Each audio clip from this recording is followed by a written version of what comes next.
Hey guys, আমি আঁখি। আমার channel আঁখিস প্যাশনে সবাইকে স্বাগত।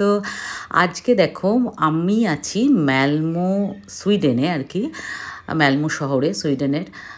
সেখানে স্ট্রিট ফুড ফেস্টিভ্যাল হচ্ছে। এই স্ট্রিট ফুড ফেস্টিভ্যালটা সামারে খুব হয়ে থাকে, আর আমরাও চলে এসেছি। 2 দিন হবে।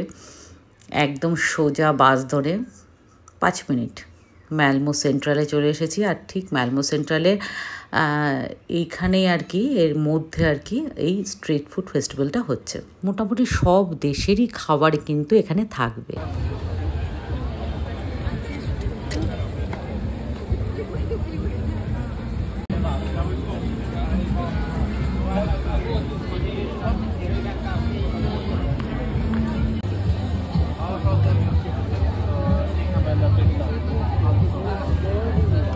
কোনটা খাবি?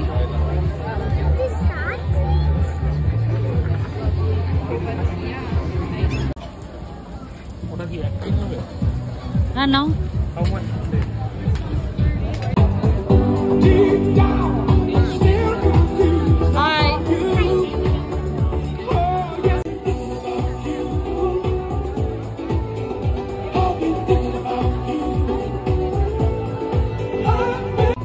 পিঙ্ক কালার দেখেই কিন্তু এলিনা এটা চুজ করেছে। খেতে কিন্তু খুবই বাজে ছিল, ঠিক আছে। আর এটা থাই ফুড ছিল, এটা চিকেন কাবাব স্টিক মতো। এলিনার এটা একদম ভালো লাগেনি, এক্সপ্রেশন দেখেই বোঝা যাচ্ছে।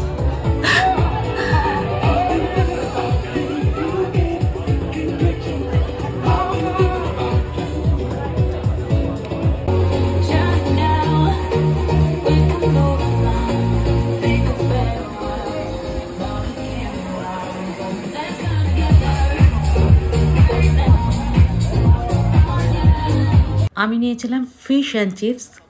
যেখানে যাই এটাই নিই, কারণ এটাই একটু ভালো খাই। নাহলে যে কী উল্টোপাল্টা খাবার আসবে আমি নিজেও যাই না। মাছটা কিন্তু দারুণ ছিল।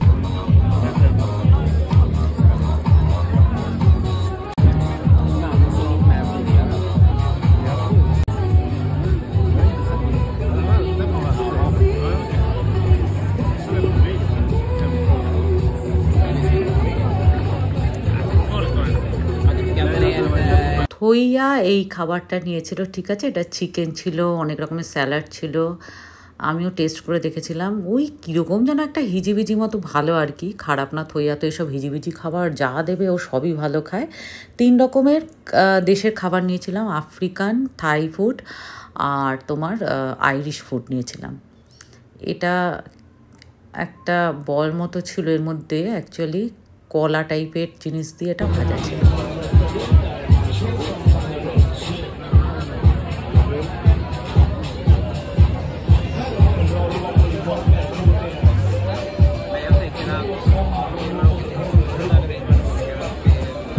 এবারে কিন্তু আমরা চলে এসেছি আইসক্রিম কর্নারে, মানে এলিনার ফেভারিট এই পিঙ্ক আইসক্রিম। এইটা না খেলে এলিনার মানে একদম মানে খাওয়াটা আর কি শেষ হতো না আর কি, তৃপ্তিটা পেতো না। আর দেশে জানো তো আইসক্রিম আর চকলেট এই দুটো কিন্তু মানে প্রচুর খেয়ে নিতে হয় আর কি বাড়ি ফেরার আগে। এই ক্যারামেল আইসক্রিমটা আমরা নিয়েছিলাম, কারণ চকলেট আর আইসক্রিম এই দুটো তুমি দেশে গেলে কিন্তু এত ভালো পাবে না। আর এই যে তোমার এবার টাটা দেওয়ার সময় হয়ে গেছে, ফুলগুলো সব তুলছিলাম। যাই হোক, আমার ব্লগ কেমন লাগছে যদি ভালো লাগে কমেন্ট করো, জানিও। আর তোমরা সবাই ভালো থেকো।